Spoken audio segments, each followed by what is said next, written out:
La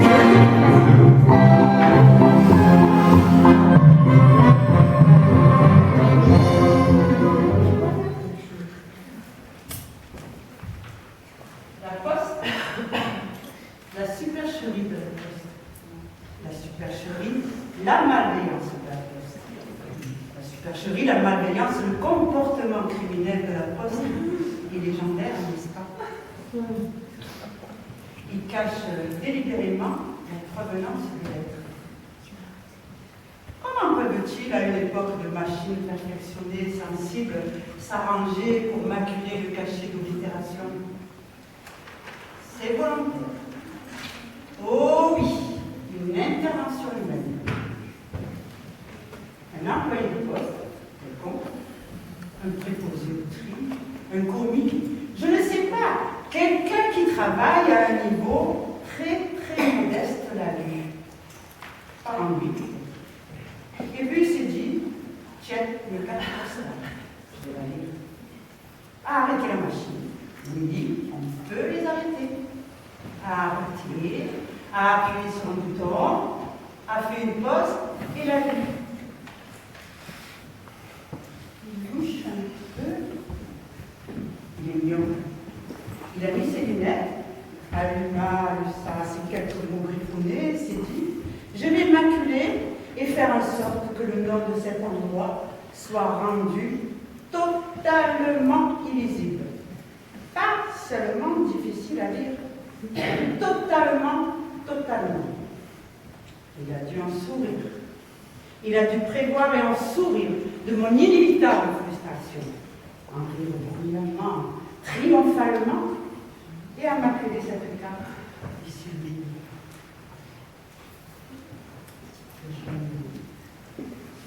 Rejoins-moi.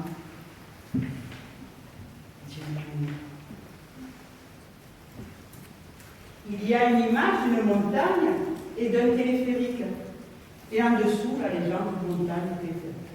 Comme si ce n'était pas évident. Je ne critique pas. Je garde mes ressentiments passionnés pour ceux qui le méritent le plus. Combien de montagnes enneigées, combien de montagnes enneigées ont un téléphérique? Et c'est une vieille carte postale. C'est caractéristique. Il a envoyé une vieille carte postale en noir et blanc, sans aucune éclaboussure de couleur éclatante. Des noms de stations, c'est discret, non discret. Cette montagne et son téléphérique. Le timbre suisse. Ah, ça aide. Une montagne en Suisse et son téléphérique. Mais même si la montagne n'a pas changé, le téléphérique, lui, a sûrement changé.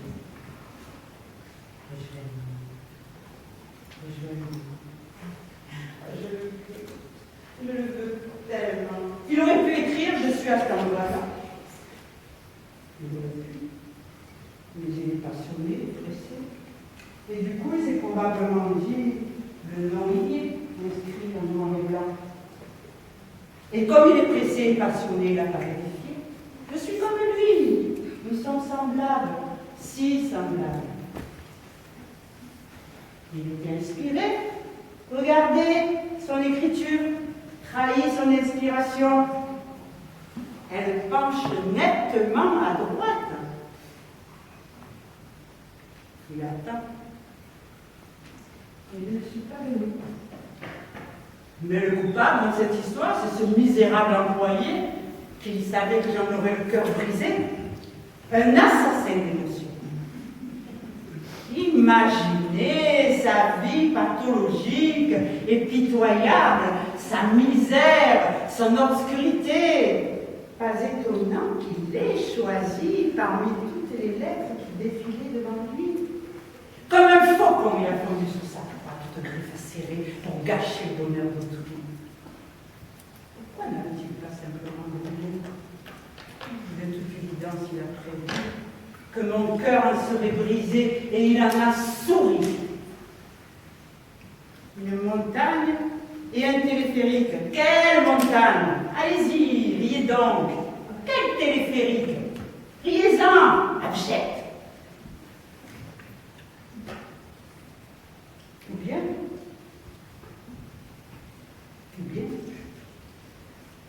le comportement infantile de cet employé, ses instincts pernicieux, ses victoires de vermisseau, ne sont rien d'autre que le cri strident émis par une machinerie grinçante. La machinerie du destin d'un individu. Oui, pourquoi pas? Pourquoi ne pas considérer les choses d'un autre point de vue, d'un point de vue entièrement différent? Dieu merci. L'identité de ce lieu de villégiature à la mode me demeurera jamais visible.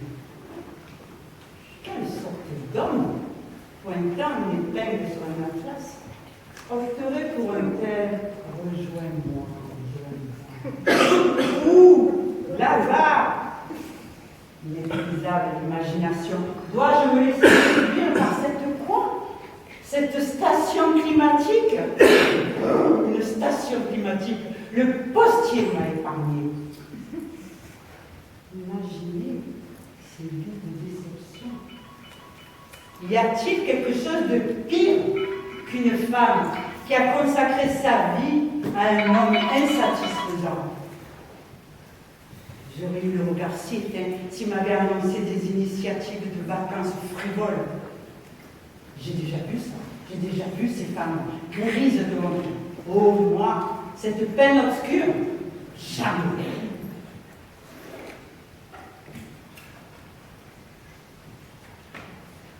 J'y serais certainement allée. Humblement vêtue, beau certainement. Mon sac patient comme un espagnol rangé sur l'étagère à bagages.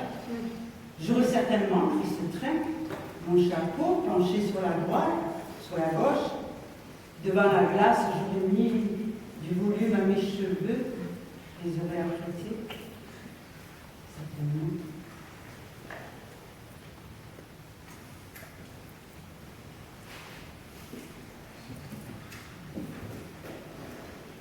Santa Maria,